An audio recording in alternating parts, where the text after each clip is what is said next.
recently, and now I'm properly in my 30s. I'm wishing the Benjamin Button disease was real. Because then, instead of growing old, I'd just turn into a button. I've not seen that movie. I'm also a quirky woman, but I'm not the kind of quirky woman who'll teach you how to embrace life. I'm the kind of quirky woman who, if you try to leave me, I will threaten you with suicide.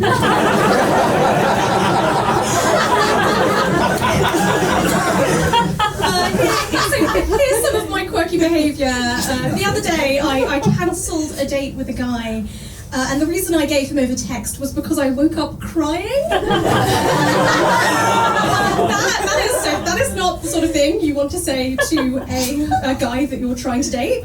But instead of backtracking, I doubled down. And I sent him a follow-up text saying, "Oh, sorry, was that too real for you?" We're no longer seeing each other. So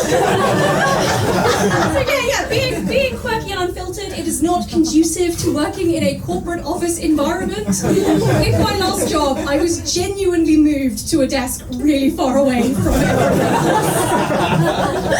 What is a person supposed to do in that situation? Let me tell you, it is definitely not starting a fire to remind everyone that you exist.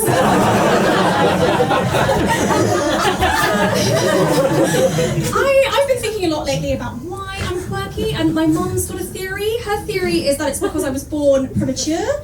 I think it's really weird how we say both premature baby and premature ejaculation. I mean, one of them is so beautiful, and the other one is just a baby.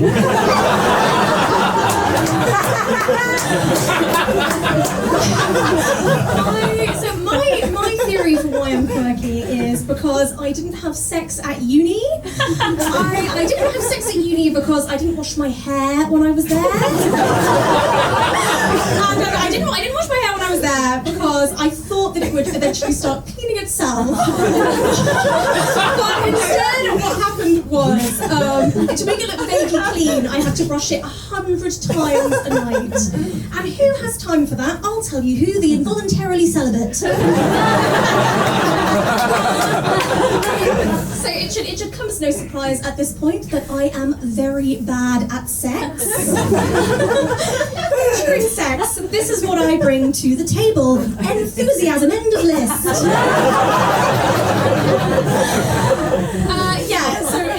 Post-uni, things have not improved. I'm not even sexually active at the moment. The other day, I have had sex, but I can clarify that, but not right now. The other day, a man on the tube fell asleep on me. His head was leaning on my shoulder. And I was like, is it weird that I'm enjoying this? You know what? Don't think about it.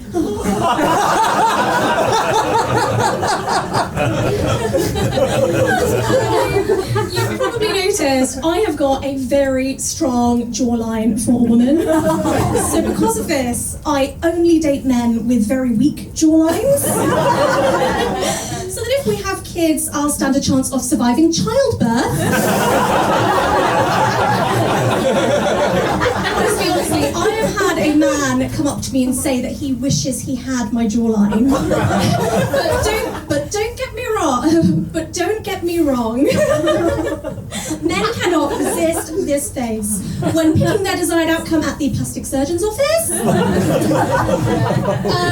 But I want you to know, even with my jawline, there are loads of men who want to date me. You know, the ones who want to test the waters before dating other men?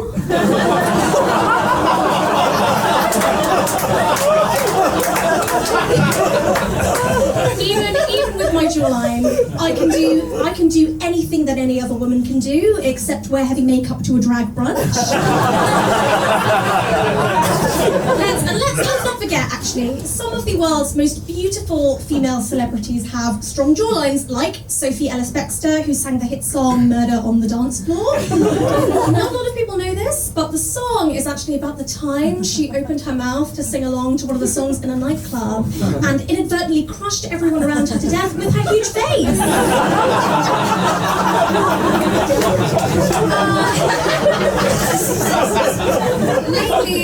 lately I've been trying to make my face smaller, trying to lose weight, so I've been missing meals. I'm still eating them, I just feel immense sadness and regret when they're gone.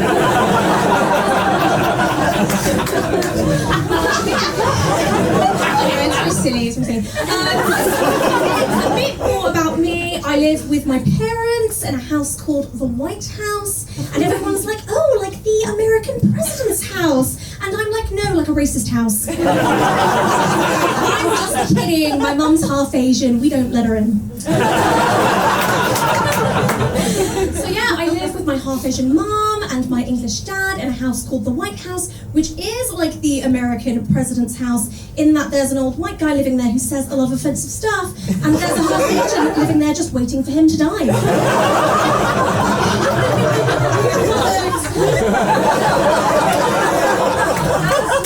So like, as is glaringly obvious, I didn't inherit any of my mum's Asian genes. Instead, I got all my dad's old white guy genes, which is why I enjoy playing golf, expensive cars, and financially controlling my wife.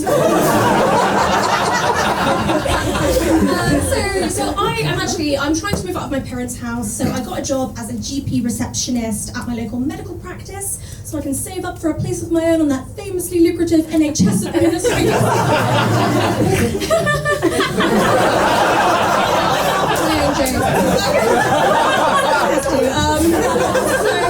So yeah, GP receptionists, we all know, are notorious for lacking empathy. In fact, to get the job, I had to do a face-to-face interview, a written exam, and kill a puppy. Obviously, I'm kidding. I didn't really do a written exam. So yeah, working in the underfunded NHS really reminds me of the board game Snakes and Ladders. And when I tell people, they're like, oh, of course, because the ladders represent the career ladder and the snakes represent career setbacks. And I'm like, sure, it's not like I work in a building with no stairs and an ongoing snake infestation. That would be crazy. I think now that online dating has become the norm, there are no segues, by the way. Now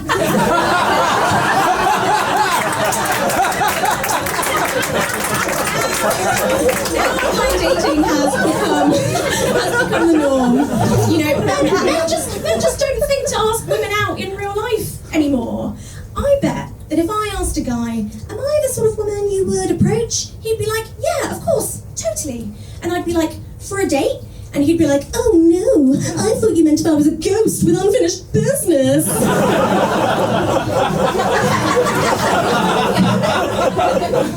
I have actually dated men though, and it has not gone well.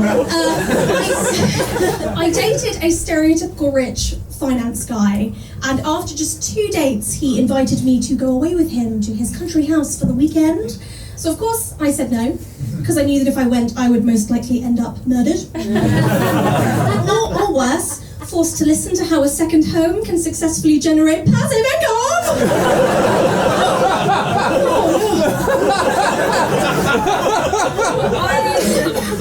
I've also been on a date where a homeless person started shouting at me in the street.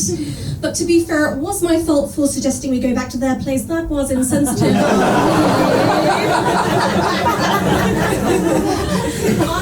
I even had a guy break up with me because I kept butt dialing him. But I think being able to dial the phone with just your naked butt is pretty impressive. Another thing that annoys me, guys say they like to date a woman with big eyes, but when you show them your prized collection of whale eyes, they run away.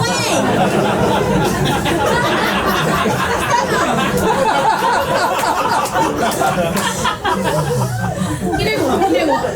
I'll admit it. Some people would say that I don't know how to keep a man, because the ones I have tied up in my basement keep dying. I'll give you a little tip. I have a little tip for how to approach a table of attractive single men at a bar. Here's what you do. First, you walk up to the table and go, "Mamacita, mamacita, mamakusa, mamacita, mamacita."